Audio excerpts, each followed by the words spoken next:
Hey there friends! I'm a big fan of LEGO products from the 2008-2013 period. In that short time, LEGO churned out loads of unique themes. Today, let's dive into one of these, Hero Factory, covering the sets, the cancelled film, and why it was closed.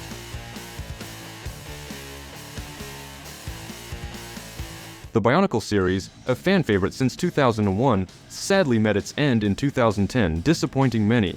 Its final wave included just 6 small sets released in January. The company felt the theme had gotten too dark, and its lore was aimed solely at kids aged 9 to 16, failing to attract a younger audience. That spelled doom for the toys, leading to its demise. However, decent sales of Bionicle products didn't let LEGO completely abandon the concept of building figures, so they created a new, more kid-friendly line aimed at a broader demographic, Hero Factory.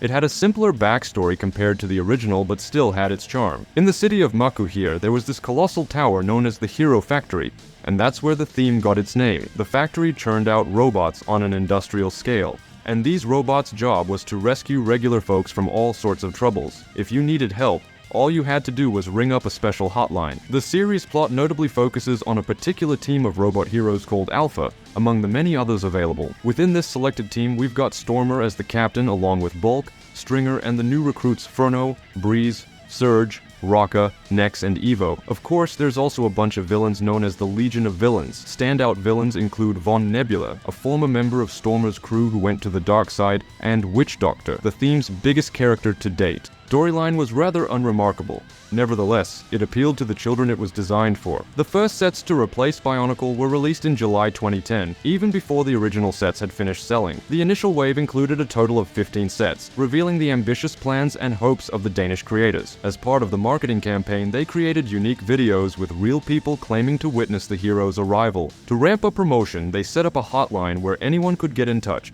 and some even had the chance to appear on the LEGO company's official podcast, Hero Factory FM. On Hero Factory FM, the galaxy's hottest radio station. You're back with The Danes had serious plans. Meet the characters from Hero Factory's early days. Von Nebula as the main antagonist. Load, Meltdown, Corridor, Thunder, Furno Bike, Dropship Rotor, Preston Stormer, Natalie Breeze, William Furno, Duncan Bulk, Mark Surge, Jimmy Stringer, and Bulk and Vapor. The adult LEGO fan community didn't warmly embrace this new venture. Bionicle fans understandably felt disappointed about their beloved theme being abruptly replaced. Critics were also more critical of Hero Factory compared to its predecessor, but the series primarily targeted a younger audience, not yet ready for more complex storytelling. On the bright side, there were efforts to win over old fans. Initially, set packages proudly proclaimed, "From the makers of Bionicle characters." However, marketers later dropped this statement. Similar to Ninjago, Legends of Chima, Nexo Knights, Hidden Side, and Monkey Kid, Hero Factory had its own full-length animated film. Initially designed for DVD and TV, titled Rise of the Rookies. The movie was later split into 4 episodes, forming an 11-episode series. I haven't seen it, but its IMDb rating is 5 out of 10, while for comparison, Ninjago has a 7.2 rating. Not many people know this, but Universal Studios was making a Hero Factory movie at the same time. In May 2012, famous movie news source Hollywood Reporter said that screenwriters Michael Finch and Alex Litvak, known for Predators, were talking to Universal about a big action film for Hero Factory. It seemed like LEGO wanted to copy the success of Michael Bay's Transformers, but the Hero Factory series didn't last long,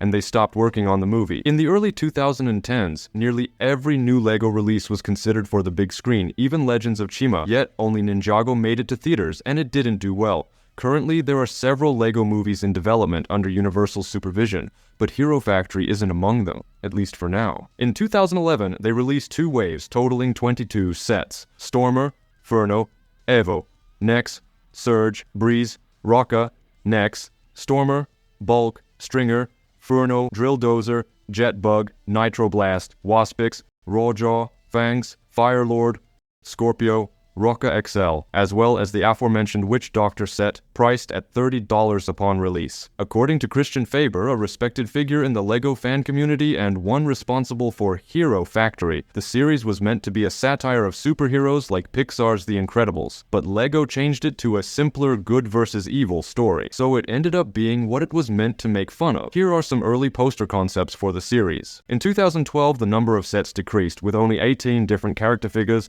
and some transport options introduced. These included Evo, Toxic Reaper, Rocker, Black Phantom, Joe Blade, Surge, Splitface, Nex, Hunter, Bulk, Breeze, Thornrax, XT4, Stormer XL, Demon Bike, Stringer, Voltix, and Furno. In 2013, the storyline introduced another factory dedicated to producing malevolent brain parasites that aimed to infect the planet's inhabitants. The heroic protagonists were tasked with preventing the infection's spread. These parasites resembled facehuggers from Alien and appeared in many sets of that year's series, including the Polybag. Unlike in the movie where Ridley Scott's creature implants an embryo into a human's body, the Lego version simply took over the victim's mind. 7 characters were affected: Pyrox, Scarox, Bruiser, Ogrim, Frostbeast, Aquagon, and Dragon. Those who opposed the extraterrestrial invaders were Furno, Rocka, Bulk, Breeze, Surge, Stormer, Evo, and Jet Rocka. LEGO had a similar plot in 2011 with the Alien Conquest series. In that series, the invaders of the mind were the alien clingers, essentially regular headgear for minifigures. Typically, if a certain LEGO theme becomes a financial success,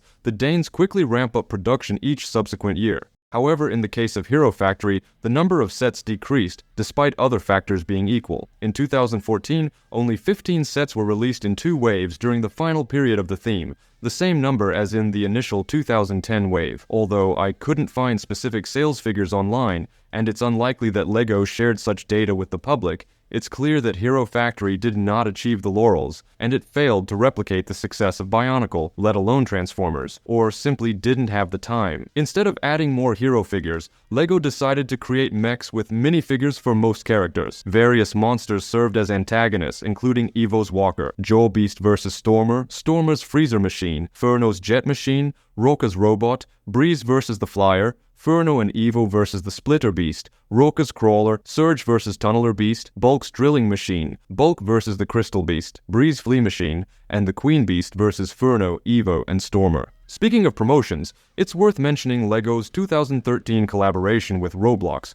which introduced a special game mode. Following Hero Factory, LEGO revived Bionicle for fans, but it didn't last beyond 2016. The enhanced figure assembly system made its way into other series, including Marvel, DC, Legends of Chima, and Star Wars. However, there have been no new releases since 2019, possibly temporarily. Share your Hero Factory thoughts in the comments, and remember to like and subscribe. Thanks for watching, and goodbye.